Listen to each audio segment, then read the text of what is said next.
दोन गोष्टीसाठी मी आजची प्रेस घेतो आहे. एक म्हणजे उद्या निकाल व्हायचा आहे जी याचिका आहे त्याच्यावर, आणि त्या संदर्भातले ज्या वेगवेगळे वक्तव्य केली जातात ती अत्यंत ऑब्जेक्शनेबल आहेत. जो काही निकाल व्हायचा तो निकाल होईल.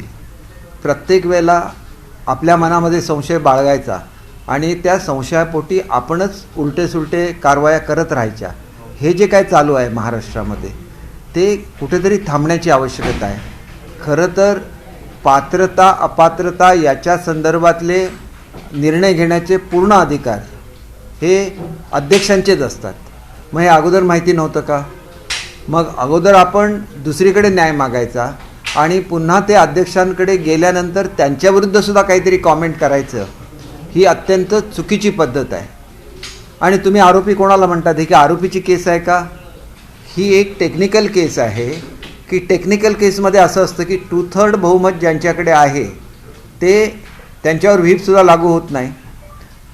त्यांना फार तर जो एक ज्यांना पक्षामध्ये बहुमत नाही ती लोक दुसऱ्या ह्याच्यामध्ये मर्ज होतात, परंतु जिथं पक्षाचं बहुमत आहे तिथं मर्जरची काही आवश्यकता नाही. हा आमचा मुद्दा आम्ही त्या ठिकाणी ठामपणे मांडलेला आहे. एवढंच नाही तर मुळातच इलेक्शन कमिशनने सुद्धा ज्या शिवसेनेच्या घटनेमध्ये दुरुस्त्या केल्या त्या पूर्णपणे लोकशाही विरोधी आहे असा निकालसुद्धा दिलेला आहे. याच्या सगळ्या मुद्द्यांवर ती केस जी आहे ही त्या मुद्द्यांवर चालणार आणि त्या मुद्द्यांवर तो निकाल होणार. वाटेल तशी स्टेटमेंट देणं की आरोपींना न्यायाधीश भेटणार असं म्हणणं कितपत योग्य आहे याचा विचार झाला पाहिजे. कारण रेग्युलर न्यायालय वेगळं असतं आणि ही जे अध्यक्षपद आहे यांना आपलं सगळं चालवायलाच लागतं. काल अधिवेशन चालू होतं, अधिवेशन चालू असताना ते सगळ्यांना भेटत होते, त्याच्यानंतर आपलं हिअरिंग घेत होते. त्यांचे स्वतःचे प्रिरोगेटिव्ह आहेत. आपण म्हणजे कोणीतरी मोठे आहोत आणि आपण वाटेल ते बोललं तर चालतं अशी कोणी समजण्याचं बिलकुल आवश्यकता नाही. शेवटी सगळ्यांपेक्षा मोठा हा कायदा आहे, घटना आहे आणि जी घटनात्मक व्यासपीठं आहेत त्यांचा योग्य तो मानसुद्धा ठेवला गेला पाहिजे. आणि म्हणून तो मान आम्ही नेहमीच ठेवत आलेलो आहोत. आम्ही असं कुठलंही स्टेटमेंट कधीच देत नाही, परंतु रोज उठायचं आणि काहीतरी स्टेटमेंट, त्याच्यापेक्षा थोडंसं पेशन्स ठेवा. ज्या वेळेला निकाल येईल त्याला निकालाच्या संदर्भात तुम्हाला काय प्रतिक्रिया द्यायची देऊ शकता आणि अपील करायचं तर अपील करू शकता. ही कुठली पद्धत आहे? कोणाला तरी आरोपी बोलायचं, अर्थाने बोलायचं. आणि म्हणून मला एवढंच सांगायचं आहे की आम्ही जो काय निर्णय घेतला तो पक्षाच्या हिताचा होता. पक्षाची जी ध्येय धोरणं होतं त्याला बांधिलकी असलेला होता. आणि दुसरं म्हणजे सुप्रीम कोर्टाचे पूर्वीचे सुद्धा जे निकाल आहेत त्याच्यामध्ये स्पष्टपणे म्हटलेलं आहे की आमदार आणि खासदार हे जनतेमधून निवडून आलेले आहेत आणि त्याच्यामुळे ते कुठल्या प्रकारे अजेंडा घेऊन जनतेसमोर गेले होते त्यालासुद्धा त्यांनी त्या निकालपत्रामध्ये वेटेज दिलेलं आहे की आम्ही फक्त परदेशातून येणाऱ्या लोकांना त्या ठिकाणी त्यांच्या वाहतुकीची वगैरे व्यवस्था करतो. खरं तर आम्ही पूर्ण वाहतुकीचा खर्च देत नाही. काही एक ठराविक हिस्सा मिळतो आणि तो हिस्सा इथं बृहन महाराष्ट्र म्हणजे महाराष्ट्राच्या बाहेर राहणाऱ्या सर्व मराठी लोकांना आणि महाराष्ट्राच्या आतमध्ये राहणाऱ्या सुद्धा वेगवेगळ्या मंडळांना त्या ठिकाणी उपस्थित राहण्यासाठी तेवढी सोय करतो. ही सोय पुरेशी नाही आहे, त्याच्यामध्ये त्यांचा सर्व खर्च भागत नाही. परंतु ही जी एक पद्धत आहे याच्यामुळे एक लिंक तयार झालेली आहे. मराठी आपण एक प्लॅटफॉर्म तयार केला. आदरणीय ज्ञानेश्वर मुळेसाहेब हे त्याचे अध्यक्ष आहेत, परंतु याला कंटिन्युटी राहत नाही. कारण शेवटी गव्हर्नमेंटने हे सगळं केल्याशिवाय ह्याला कंटिन्युटी राहत नाही. दुसरं म्हणजे मराठी माणसं ज्यावेळेला एकत्र येतात त्यावेळेला वेगवेगळ्या प्रश्नावर विचार होतो. आपले प्रश्न वेगळे आहेत, त्यांचे प्रश्न वेगळे आहेत. ते आपल्या खर्चाने मराठी मुलांना शिकवतात. त्यांनी तिथं रविवारच्या शाळा निर्माण केलेल्या आहेत. त्यांना सर्टिफिकेशन करायचं असतं ते त्यांना तिथं मिळू शकत नाही. हा सुद्धा मराठी भाषा त्यांनी परदेशामध्ये जिवंत ठेवलेली आहे. ज्या ठिकाणी महाराष्ट्राच्या बाहेर जी मराठी मंडळं राहतात त्यांनी ही भाषा तिथं जिवंत ठेवली आहे. त्याच्यासाठी वेगवेगळे स्कूल्स ते चालवतात, त्याचा खर्च ते करतात. परंतु नवीन सरकार आल्यानंतर अशा लोकांना सुद्धा त्या त्या ठिकाणी त्यांची संमेलनं करण्यासाठी आपण पैसे दिले. आपण आपलं जे साहित्य संमेलन असतं ज्याच्यामध्ये खऱ्या अर्थाने साहित्यावर चर्चा होते, साहित्य संमेलनसुद्धा आमच्या विभागातर्फे त्याच्यासाठी निधी दिला जातो, परंतु ते वेगळं व्यासपीठ आहे ज्याच्यामध्ये साहित्यावर चर्चा केली जाते आणि इंडिपेंडंट व्यासपीठ आहे ज्याच्यामध्ये सरकारचं कुठलंही इंटरफिअरन्स नसतो. इथं विश्वातली सगळी मराठी माणसं एकत्र यावी, त्याच्यामधून महाराष्ट्राच्या मध्ये असलेली इन्व्हेस्टमेंट वाढावी. गेल्या वेळेला झालेल्या विश्व मराठी संमेलनामधल्या अनेक आलेल्या CEOनी आपल्या कंपन्यांची गुंतवणूकसुद्धा महाराष्ट्रामध्ये करायची तयारी दाखवली. यावर्षीसुद्धा ज्यावेळेला मराठी विश्व संमेलन असणार त्यावेळेला मराठी भाषेच्या चर्चेबरोबरच इथं होणारी गुंतवणूक, महाराष्ट्रामध्ये असलेला उद्योग, त्याची प्रगती, हे सगळे जे मराठीशी संबंधित विषय आहेत ह्या सगळ्याच्या संदर्भातली चर्चा होणार आणि ती 27, 28, 29ला हे संमेलन हे सिडकोचं जे सेंटर आहे नवी मुंबईला इथं होणार आहे. आणि हा जो एकंदरीतच आमचा कार्यक्रम होणार आहे याला सिडको, नवी मुंबई, उद्योग खातं आणि मराठी भाषा विभाग या चौघांच्या सहकार्याने हे संमेलन त्या ठिकाणी संपन्न होणार आहे. मागच्या वेळेला ज्या काही त्रुटी होत्या त्या लक्षात घेऊन प्रत्येक जी मंडळं आहेत, जवळजवळ 1000पेक्षा जास्त मंडळं आहेत, सगळ्यांशी इंडिव्हिज्युअली कॉन्टॅक्ट करायला सांगितलं आहे. प्रत्येकाला 5-5 मेंबरचा कोटा द्यायला सांगितलेला आहे. अर्थात प्रत्येकजण येईल असं काही नाही, परंतु महाराष्ट्रामधली, महाराष्ट्राच्या बाहेर भारतात राहणारे आणि महाराष्ट्राच्या बाहेर परदेशात राहणाऱ्या सगळ्या लोकांना निमंत्रण दिलेलं आहे. आणि या खेपेला थोडंसं सिस्टमॅटिक अशासाठी सुद्धा आहे की जी विश्व म्हणजे जगाच्या पातळीवर जी मंडळं काम करतात त्यांचे प्रत्येकाचे पदाधिकारी हे संमेलनाला येणार आहे. त्याच्यामुळे अमेरिकन कॉन्टिनेंटमधून म्हणजे अमेरिका आणि कॅनडामधून, सर्व युरोपियन देशामधून, जपानमधून, ऑस्ट्रेलियामधून, न्यूझीलंडमधून, त्याच्यानंतर अमेरिकेचा एक भाग आहे त्याच्यामध्ये ब्राझील येतं, तर ब्राझीलमधून, अशा वेगवेगळ्या भागामधून सर्व जगातून लोक येणार आहेत. सर्वसाधारणपणे सुरुवातीला 700 लोकांनी आपलं तयारी दर्शवलेली होती, पण आमचा अंदाज असा आहे की साधारण इतर काही अडचणी असतात, आयत्याला व्हिसा मिळत नाही कारण थोडा वेळ आहे, तर आता 500च्या आसपास परदेशातून लोक येतील अशी आमची अपेक्षा आहे. 500च्या पेक्षा थोडीशी जास्त 1000-1200ची अपेक्षा ही महाराष्ट्राच्या बाहेरून वेगवेगळी जी मंडळं मराठीचं काम करतात त्यांचे प्रतिनिधी येतील अशी अपेक्षा आहे. आणि महाराष्ट्रामध्ये जे आमचे 6 विभाग आहेत, 6 अधिक 1 7 आहेत खरं तर, या 7ही विभागामधून आपल्याला चांगला प्रतिसाद मिळेल. त्यांच्या प्रतिनिधींची येण्याची व्यवस्था ही केलेली आहे. अर्थात तिकीटं त्यांनी बुक करायची आहे. राहण्याची व्यवस्था काही मंडळींची म्हणजे आमची जी साहित्य मंडळाची सदस्य आहेत त्यांची राहण्याची व्यवस्था केलेली आहे. इतरांनी राहण्याची व्यवस्था स्वतः करायची आहे. त्यांच्या तिकिटाबद्दल आणि राहण्याच्या व्यवस्थेबद्दल ठराविक रक्कम ही त्यांना दिली जाणार आहे. सर, कल डिस्क्वालिफिकेशन पिटीशन की हियरिंग का रिजल्ट है, कैसे देखते हैं इस चीज को? आज उद्धव ठाकरे ने कहा है कि अक्यूज्ड मतलब सीएम शिंदे खुद एक अक्यूज्ड है, उनको ना लेकर कैसे? देखिए, अक्यूज्ड किसको बोला जाता है? वो क्या आरोपी है? क्या समझते हैं खुद को? कुछ भी बोलेंगे और हम कुछ भी टॉलरेट करेंगे. हमें उनके प्रति आदर है. आदर का मतलब ये नहीं कि आप कुछ भी बोलने का आपका अधिकार है. वो सीएम है, सीएम को आप आरोपी बोलते हैं, ये कहाँ का न्याय है? वो कल तक आपके लिए एक नेता थे, कल तक आप सब लोगों को उनके पास भेजते थे काम करने के लिए. कहीं पे बाढ़ आ जाती थी तो उनको भेजते थे, कहीं पे दूसरी आपत्ति आती थी तो सब दवाएं लेके कौन जाता था? एकनाथ शिंदे जी जाते थे. 10-10 ट्रक लेके वो गए हैं, 100 डॉक्टर्स का काफिला लेके वो गए हैं लोगों की मदद के लिए. किसको आरोपी बोल रहे हैं आप? आरोपी तो आरोपी रहता है जो क्राइम करता है. किसी ने भी क्राइम नहीं किया है.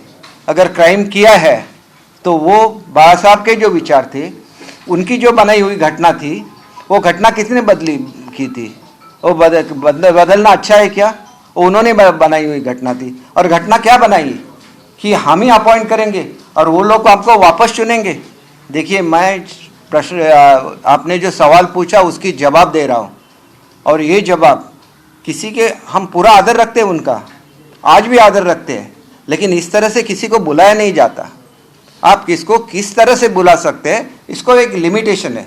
और आप भी मुख्यमंत्री रह चुके हैं, आपके बारे में लोग बोलते थे तो आदर से ही बोलते थे, आज भी हम लोग आदर से बोल रहे हैं, तो आप भी आदर कीजिए ना। जो भी आपका कहना है, आप उस मंच था, वहाँ पे आप अपना कहना कह सकते थे, आप कहिए वहाँ पे। जो भी न्याय होगा, वो जो भी घटना होती है उसकी वो सब लिख के ही उसका न्याय होगा ना। अगर पार्टी की कॉन्स्टिट्यूशन होती है तो पार्टी की कॉन्स्टिट्यूशन कौन सी सही है, इसका फैसला उन्हें करना है। और वो जो भी फैसला वो करते हैं उसके खिलाफ, हमारे खिलाफ हो गया तो हम कोर्ट में जा सकते हैं, उनके खिलाफ हो गया वो जा सकते हैं। लेकिन ये बात करने का कौन सा तरीका है? ये महाराष्ट्र की संस्कृति है क्या? इस तरह से बातें नहीं होती है। महाराष्ट्र में तो अभी तक नहीं होती थी, आज सब कुछ गंवाने के बाद अगर इस तरह से करते रहेंगे तो बाकी के लोग भी निकल जाएंगे, उनको भी पता चल जाएगा कि आप इसी तरह से बर्ताव करते थे, लोग कैसे निकल गए। मैं आपको एक एग्जाम्पल देता हूँ। हमारे एक एमएलए है जो 74 साल के हैं, उन्होंने बार बार बोला कि टेम्बू का पानी हमें दीजिए। पानी उनको 2.5 साल में एक ड्रॉप पानी नहीं मिला। कल उनका बर्थडे था, लोगों ने उनकी तुला की, तुला मतलब वो उनको बिठाते हैं तराजू में, और एक जगह पे उन्होंने ग्रेप्स डाले, एक जगह पे पोमेग्रेनेट्स डाले, एक जगह पे बनानास डाल दिए। क्यों डाल दिया? क्योंकि ये सब अभी उगा रहे शेतकरी। लोगों का समाधान कब होता है? जब उनके कॉन्स्टिट्यूंसी का विकास होता है, वहाँ के शेतकरी का विकास होता है। आपने अब सब कुछ नहीं दिया और उसके बावजूद भी आप गंदे शब्दों में हर लोगों को मिसगाइड करते रहे, तो ये गलत है। इतना ही मेरा कहना है। तो क्या एक्सपेक्टेड है हियरिंग से? सर पवार साहब ने कहा कि जब कोई डिसीजन मेकिंग अथॉरिटी जाके मिलती है तब सस्पेंशन पैदा होता है। देखिए, डिसीजन मेकिंग जो अथॉरिटी है, उसके बाकी के जो कामकाज है वो भी उनको साइमल्टेनियसली चलाने हैं। इसका अर्थ ये है क्या कि हमारे अधिवेशन हो गया, अधिवेशन में भी वो हर एक को मिल रहे थे, उसके बावजूद उनकी हियरिंग भी चल रही थी। तो जुडिशरी और जुडिशल अथॉरिटीज़ ये दो डिफरेंट होते हैं। ये जो जुडिशल अथॉरिटीज़ होते हैं उनको अपना काम भी करना पड़ता है, उसके लिए जो भी करना है उनको करना पड़ता है, उसके लिए चाहे मीटिंग लेनी पड़े तो वो मीटिंग लेते रहेंगे। लेकिन जब वो हियरिंग ले रहे हैं तो उस वक्त किसी को ये कर रहे हैं क्या? उन्होंने हियरिंग सही ढंग से ली है, जो भी क्वेश्चंस आस्क करने थे उनको पूछने थे वो सही ढंग से पूछे हैं। आपके वकीलों ने आपका पक्ष रखा है तो हियरिंग में क्या आ जाएगा? आपने जो बोला है वही आएगा ना वहाँ पे, और वो लिखित स्वरूप में दिया जाता है। आपका जो कहना है उसी वक्त उसको टाइप किया जाता है, आपको दिखाया जाता है और आपकी उस पर सिग्नेचर ली जाती है। तो उसके हिसाब से ही न्याय मिलेगा ना, उसमें कौन अल्टर कर सकता है? वहाँ तो लिखित स्वरूप में वो है। फिर वो अपने काम बंद कर दे क्या? कल का अधिवेशन लेना है, उसमें क्या क्या करना है वो डिस्कस नहीं करेंगे क्या? और किसी को मिलना है तो फ़ोन पे भी बात कर सकते हैं। आप किसी भी एक गलत इल्ज़ाम लगा रहे हैं। एक ऐसा प्लेटफॉर्म रहता है कि जहाँ पे कुछ भी पॉलिटिक्स नहीं रहता है, चाहे वो विरोधी नेता हो और वो जाके उन्हें मिले तो उनको भी वो मिलेंगे। इसका मतलब ये थोड़ी है कि वो इफ़ेक्ट करेगा आपका जो डिसीजन है उस पर। तो ये कहना ही बिल्कुल गलत है। और जो लोग झूठे रहते हैं उनके मन में हमेशा रहता है कि हम झूठे हैं तो हमें कुछ ना कुछ करना पड़ेगा। तो उनकी पहली जीत क्या थी कि अध्यक्ष को हियरिंग नहीं लेनी चाहिए, उपाध्यक्ष को हियरिंग लेनी चाहिए। ये तो वो कह रहे थे, वो भी कोर्ट ने उनको ये कर दिया। जब उपाध्यक्ष के पास उन्होंने कंप्लेन की थी तो उपाध्यक्ष ने बोला कि 2 दिन में अपना पक्ष रखो, तो उसको भी कोर्ट ने खारिज कर दिया। उनका जो भी कहना था कोर्ट ने खारिज कर दिया है, क्योंकि वो गलत बेस पे लड़ रहे हैं।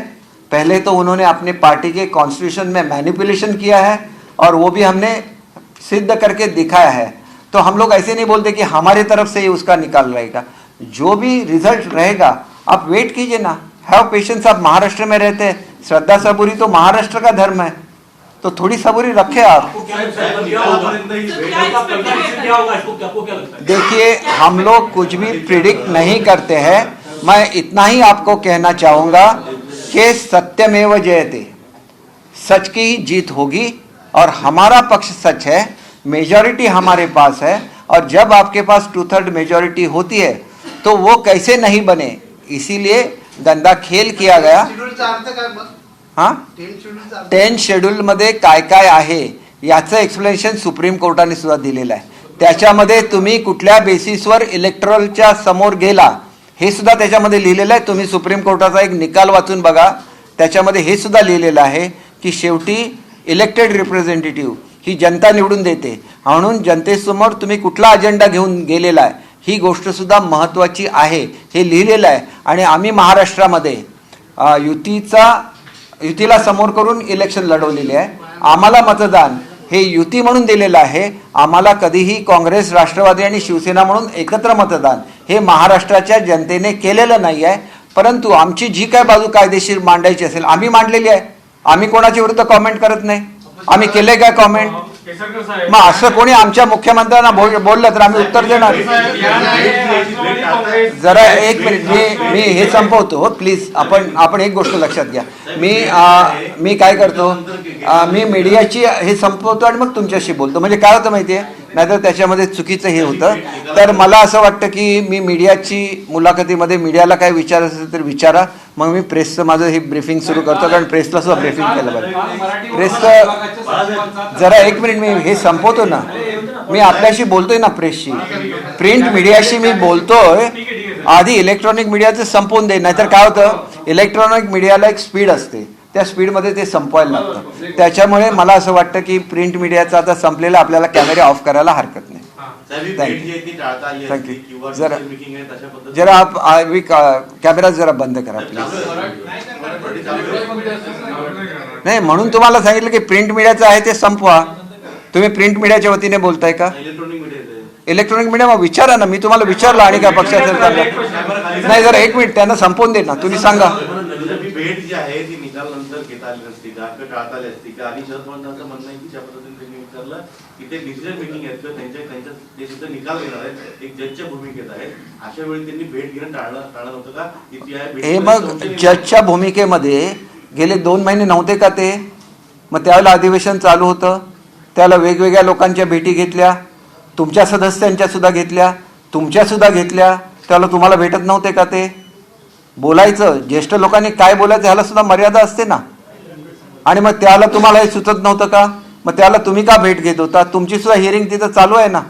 तुमच्या पक्षाचे अनेक सदस्य भेट घेत होते, म्हणून ते केसच्या संदर्भात भेट घेत होते. असा तुम्ही अर्थ काढणार का? असा अर्थ नाही काढता येत. मिळालं की काही हातामध्ये घ्यायचं आणि मग त्यांना माहिती आहे की निकाल आहे, आपली बाजू लंगडी आहे म्हणून. त्यांनी सुद्धा सांगितलं की एवढी लोक तुम्हाला सोडून गेली, तुम्ही काय करत होता, तुम्हाला कसं समजलं नाही? हे स्वतःच ते बोललेले आहेत ना. म्हणजे काहीतरी घडलेलं आहे ज्याच्यामुळे लोक गेली आणि मग त्यांच्यावर खोटे काहीतरी आरोप करायचे, हे सुद्धा चुकीचं आहे.